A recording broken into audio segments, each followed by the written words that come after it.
Governor of Tamil Nadu, Sri R.N. Ravi ji, Chief Minister of Tamil Nadu, Sri M.K. Stalin,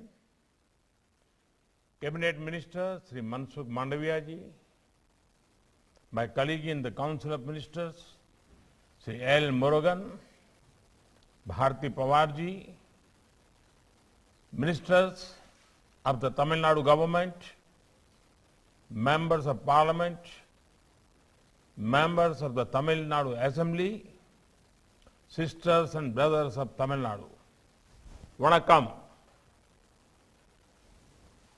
Let me begin by conveying Pongal and Makar Sankranti greetings to you all. As the famous song goes, Thai Pirandal Vai Pirakkum. Today, we are meeting for two special reasons. The inauguration of 11 medical colleges and the inauguration of the new building of the Central Institute of Classical Tamil. Thus, we are furthering the health of our society and making the connect with our culture stronger. Friends, medical education is one of the most desired streams for studies. The problem of shortage of doctors in India was well known, but there were not enough efforts to address this problem. Perhaps vested interests also did not let previous government to take the right decisions, and access to medical education remained an issue. Ever since we have taken office, our government has worked to address this gap. In 2014, our country had 387 medical colleges. In last 7 years only, this number has grown up to 596 medical colleges.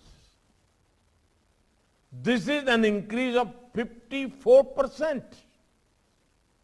In 2014, our country had around 82,000 medical undergraduate and postgraduate seats.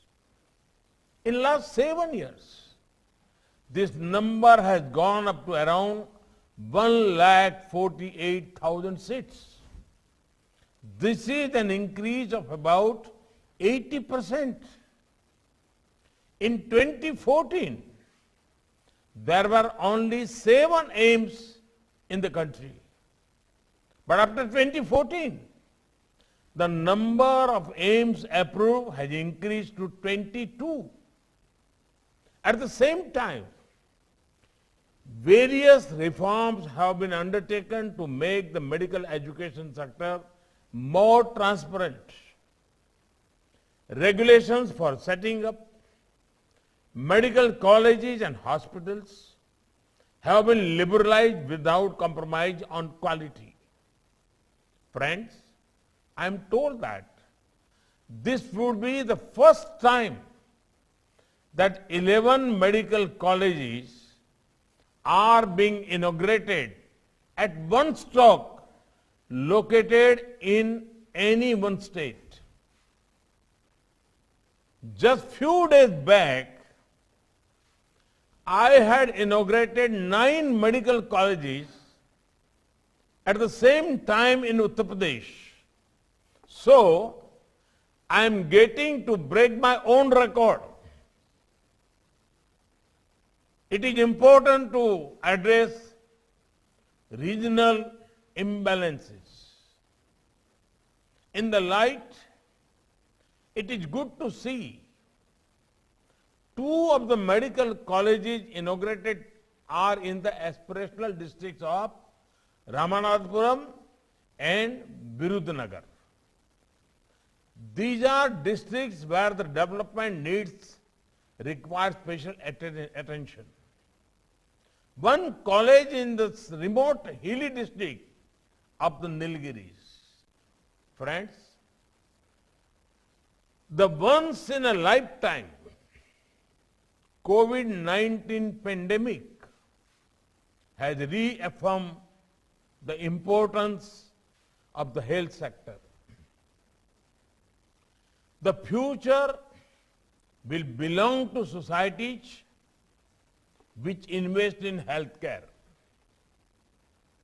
The government of India has brought many reforms in the sector. Thanks to Ayushman Bharat, the poor have access to top quality and affordable healthcare.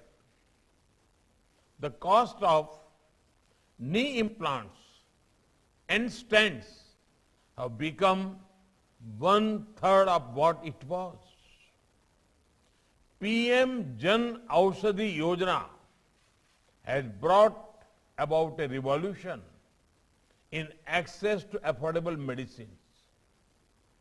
There are over 8,000 such stores in India.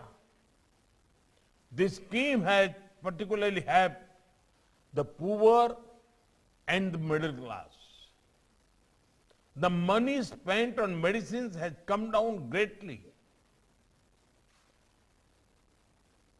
To further healthy lifestyle among women, sanitary napkins are being provided at a cost of 1 rupee.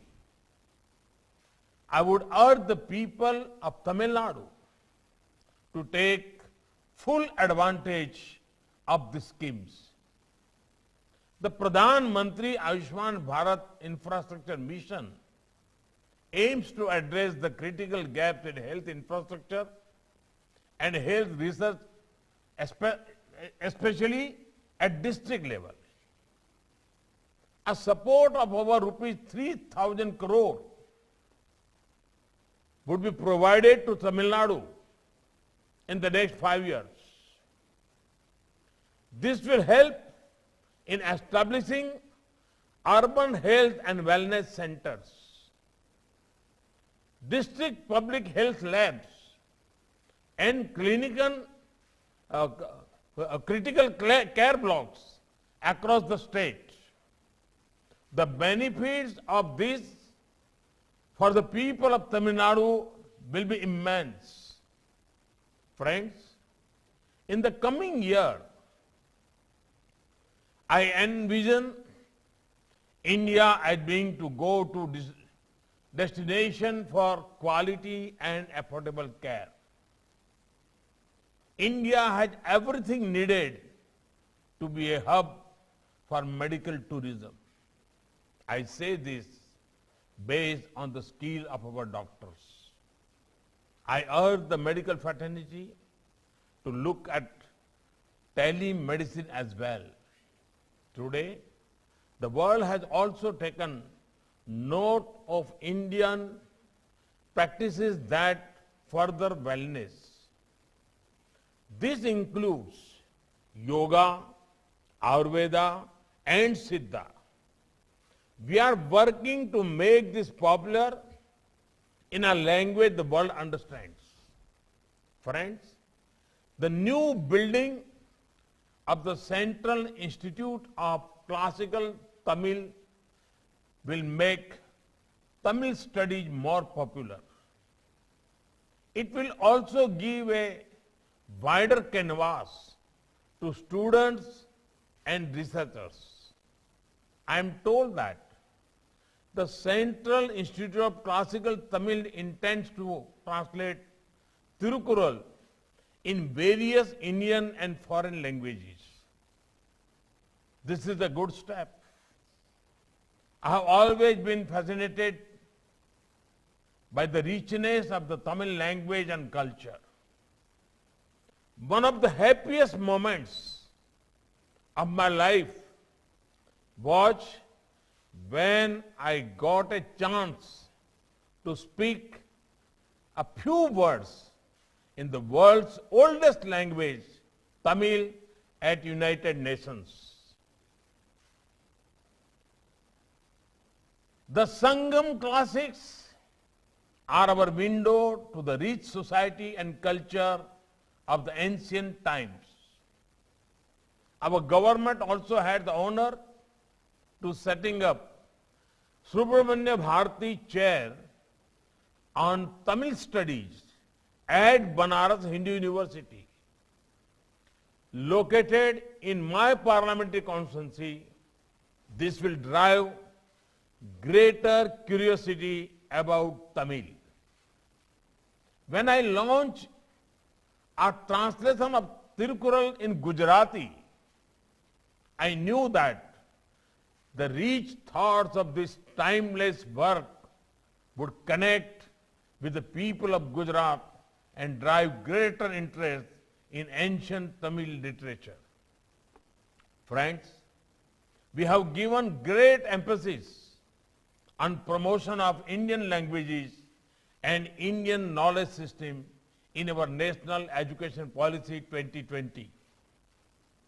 Tamil can now be studied as a classical language in school education at the secondary level or middle level. Tamil is one of the languages in the Bhasha Sangam where school students get familiar with 100 sentences in various Indian languages in audio videos.